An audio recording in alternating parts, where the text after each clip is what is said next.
মুচিয়া গ্রাম পঞ্চায়েতে জোর কদমে প্রচার, বাড়ি বাড়ি গিয়ে আশীর্বাদ চাইলেন মালদা বিধানসভার বিজেপি প্রার্থী গোপাল চন্দ্র সাহা। শুক্রবার পুরাতন মালদার মুচিয়া গ্রাম পঞ্চায়েতে ছোটপুর, আদমপুর সহ বিভিন্ন এলাকায় জোর কদমে ভোট প্রচার চালালেন মালদা বিধানসভা কেন্দ্রের বিজেপি প্রার্থী গোপাল চন্দ্র সাহা।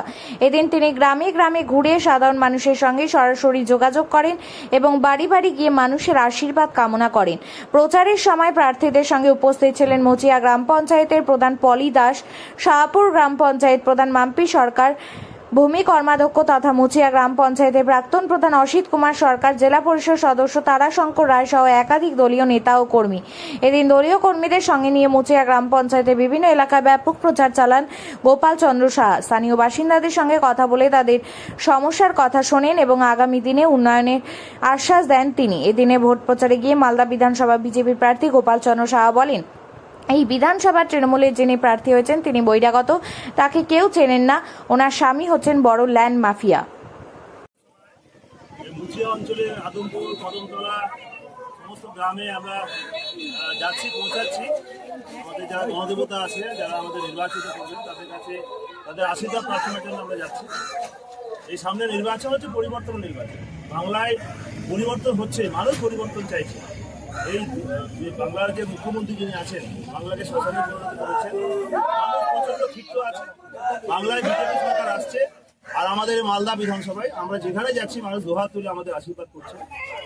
এই যাতে বিজেপি আসে সবাই বলছে, সমস্ত ভোটাররা আর সিদ্ধান্ত নিয়েছেন যে এই নির্বাচন হচ্ছে, সবাই প্রত্যেকগুলো ভোট দেওয়ার সিদ্ধান্ত নিয়েছেন।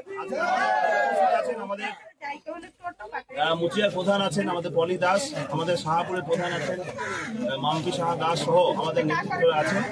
আমাদের এখানকার গোলমালদা পঞ্চায়েত সমিতি যিনি কর্মাধ্যক্ষ, মুচিয়ার প্রাক্তন প্রধান যিনি অসিত সরকার ভালু আছেন। আমাদের মাঝে উপস্থিত আছেন তারাশঙ্কর রায়, যিনি হচ্ছেন আমাদের জেলা পরিষদের সদস্য তথা যুব মোর্চার জেলার সভাপতি, মন্ডলের সভাপতি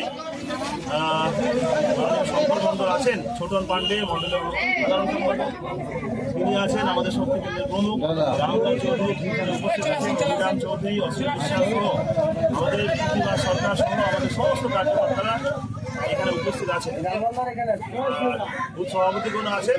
আমরা যেখানে যাচ্ছি মানুষ দুহাত তুলে আমাদের আশীর্বাদ করছেন। এই ভোট সবাই পদ্ম ফুলে ভোট দেবে, আমাদের বাঁচার ভোট এটা। সবাই বলছে বাঁচার জন্য পদ্ম ফুলে ভোট দেওয়া।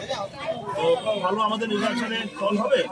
ইতিহাসও হয়েছে, এর আগে যে 19 লোকসভাতে ভালো ফল আমাদের হয়েছে, 54,000 লিড ছিল। 2021-এ বিধানসভা নির্বাচনে সেখানে 16,000 লিড ছিল। গত লোকসভাতে 34,000, 2024-এ 64,000 ভোট ছিল। এই বিধানসভা বিজেপি আছে, তৃণমূলের প্রার্থী হয়েছেন কিন্তু বহিরাগত, তাকে মানুষ চেনে না। উনি জেলা পরিষদের সভাধিপতি আছেন, উনি কোথাও যোগাযোগ করেননি, কোনো কাজ করেননি। যেখানে যাচ্ছে সেখানে মানুষ অভিযোগ করছেন রাস্তা হয় না, মানুষ জল পায় না, বাড়ি পায় না, ভাতা পায় না। উনি সভাধিপতি হয়েছেন, ওনার স্বামী হচ্ছেন বড় ল্যান্ড মাফিয়া। ওনার স্বামী, উনি মহদীপুরে বাড়ি, উনি বোর্ডার মাফিয়া, আর ওখানে বিভিন্ন কাজের সাথে যুক্ত আছেন। আর জমি দখল করা, পুকুর ভরা ইত্যাদি কাজের সাথে যুক্ত আছেন। তোলা তোলেন, উনি ওখানে তোলা তোলেন। আর মালদা বিধানসভা হচ্ছে খুব আমাদের শান্তিপ্রিয় জায়গা, এখানকার মানুষ শান্তিভাবে বাঁচতে চায়। এইসব তোলামূলকে মানুষ ভোট দেবে। এই নির্বাচনে সব পদ্মগুলো ভোট দিবে। আমরা এখানে অনেক দূরের যাই, বাঁচতে চাই বিজেপি চাই, বাঁচতে চাই বিজেপি তাই, আর পাল্টানো দরকার চাই বিজেপি সরকার।